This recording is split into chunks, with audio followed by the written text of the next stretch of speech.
back to the phone. Bring in James Herbert. He's an NBA writer for CBS Sports to talk about the NBA Finals. But James, before we get to the Finals, want to ask you if you've digested this news of the Nuggets' new coaching hire, and what do you think of Mike Malone now taking over here?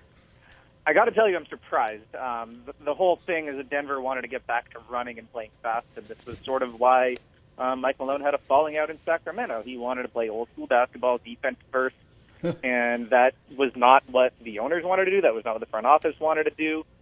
So this is certainly not what I expected. I'm not going to say it can't work. I think he actually did a really good job with Sacramento this year before they fired him, and you look at how they played with him and how they played after they let him go. I mean, the story writes itself right there. But I will say I was not expecting this. I'm interested to hear what Malone says when he gets introduced as a head coach. Like, does he want to run with this team? Because it's never been what he wanted to do before. But that seems like the way the league is obviously going, as you guys have been talking about. And it seems like what Denver wanted to get back to after the whole Brian Shaw situation ended. We have a picture of you with a bunch of clowns, but I think the real clown car is here in Denver. They just opened a Volkswagen and about 8 clowns piled out. That the Sacramento Kings, one of the worst teams ever in the NBA, the Nuggets have just gone to the Kings and hired 2 guys that got fired there. I don't know how to explain that. I don't know how to explain it. You're doing a pretty good job of explaining it, I think, James. James, NBA Finals. How should we react when we hear LeBron James say, as he did in the post-game conference, I am the best basketball player in the world?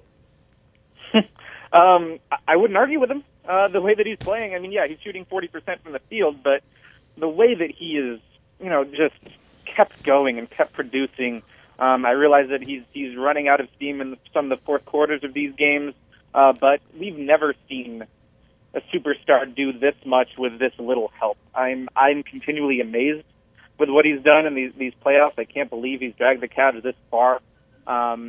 He says that, and you're kind of not supposed to say it. You're supposed to pretend to be humble and all of that. But all of these superstars, like, they have incredible self-belief, and the best players in the game, like, to me, they're supposed to think they're the best. I think it was just a surprising, honest little moment there, because it was kind of a weird question that was asked of him about, like, where does your confidence come? Are you playing freer because there's less pressure on you at this stage? And he was just like, no, like, I'm confident because I'm the best player in the world. And I think, he honestly believes that. He's playing like it right now. And I think he's, that's been the consensus for the last few years anyway, right? We just haven't heard him actually do it. I mean, most of the rest of us say it all the time. I'm shocked that Les is surprised by it because... No, I'm not surprised by it. I just asked him how we should react. Well, my reaction is, react. You are. I don't mind you saying it. I tell you what, and both of you know this, in the last month, we've heard another guy say he's president of the entire world. I think that... I'm the president of everybody. Yeah, I think that LeBron James is more a president of everything than Steph Blatter, whatever his name was, blattering fool that he is. So but there's nothing wrong with saying it. Hello, I'm the president of the United States. My name is, I'm the best player in the world. Well, guess what? He is the best player in the world. He is going to win the MVP in a series that they lose. So James is absolutely right. James, is this series over?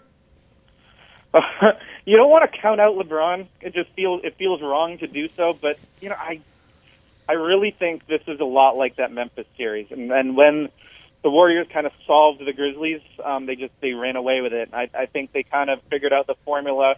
Not even last game, but the fourth quarter of the game before that. And then we saw them come out with that same strategy last night. And Cleveland actually stayed competitive for longer than I thought they would by going small. But I'm not sure that the Cavs have the bodies to hang with them for a full 48 minutes at this point. So I think it's probably over. We could see another heroic performance by LeBron. It wouldn't shock me. But to me, I think the Warriors have this firmly in their grasp. Well, the other aspect of it, though, is I would ask you, James, that your only advantage in this series as it's going was Mozgov being like LeBron's one go-to person because you can't depend on J.R. Smith, you can't depend on Shumpert, you can't. Thompson had a quality game last night, but it would seem to me like if I'm the coach, I say I'm going to make them play more my style. I'm going to slow it down. I'm going to go to my two bigs. I'm going to get LeBron a little breathing room, and yet he tries to fight a battle with the Warriors on their playing field. I don't get that, James. My best explanation for it is the Warriors came out with a really good game plan against Mozgov last night. This is a guy who historically has never been like a go-to player in the NBA, hasn't seen a lot of double teams, and what they did was they basically double teamed him every time he had the ball, and he was turning it over, and he was making mistakes, and they kind of took him out of his game. Now, does that mean that Black can't go back to him more later? No, not necessarily, but maybe he felt that adjustment was best to be made in between last night and tomorrow. I don't think you'll necessarily see him stable to the bench in Game 6, but I do think, the Cavs, it worked, sort of, we're going small with them. You wouldn't expect it to. You'd think they have to kind of dictate the pace in terms of engagement, all that, but I'm not sure they would have fared any better had they just kept trying to feed the ball to Mozgov when he's seeing double teams that he just didn't really know how to deal with.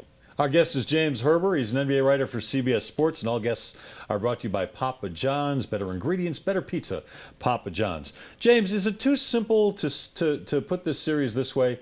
It's the best player in the world against the best team in the world, and more often than not, the best team is going to win. No, I don't think that's too simple. I think that's exactly what we're seeing. I think things obviously could be different if the Cavaliers had the two All-Stars and the other starting player in Anderson Varejao that's sitting out of this series. But, we saw the Warriors all season just dismantle teams, and they won 67 games, and they had by far the best point differential in the league. Like, this has been the best team all season long, and really the only adversity that we saw them face was against the Grizzlies. We saw them get in a bit of a pickle again in this series at the beginning, but just like in that Memphis series, they always have more moves to make because they're deeper than everybody.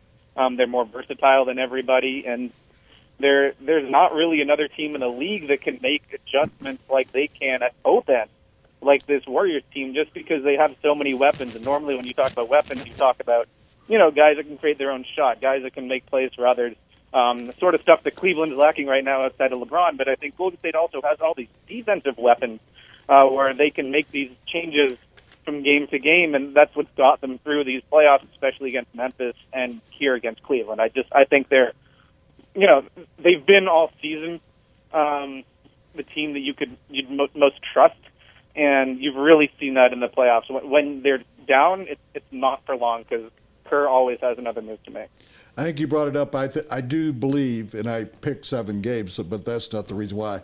I think LeBron has one more heroic game in his body. Yeah. And we're going to see it in Game 6, yeah.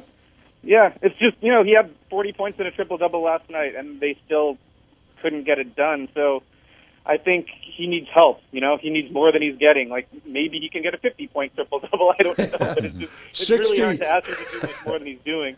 Hey, James, we've got a very funky picture of you here. A bunch of people in clown outfits with Jerry Sloan, the former coach of the Utah Jazz. Evidently, that's your Twitter pic. What's your handle? And tell me about this picture here. My handle's @outside the NBA on Twitter. That photo is a really old picture. It used to be on Jerry Sloan's Foundation's website, and I just thought it was the funniest thing in the world because he's about the last person associated with the NBA that you'd ever think would be surrounded by clowns. Yeah, no kidding. So I made that my profile photo years ago, and I never changed it. Yeah. All right. Well, it made us chuckle. Looks like Stan Kroenke could have that same picture surrounded by clowns. James, really appreciate your time, and we'll be reading it at CBS Sports. Thanks a lot for having me. All right, James Herbert.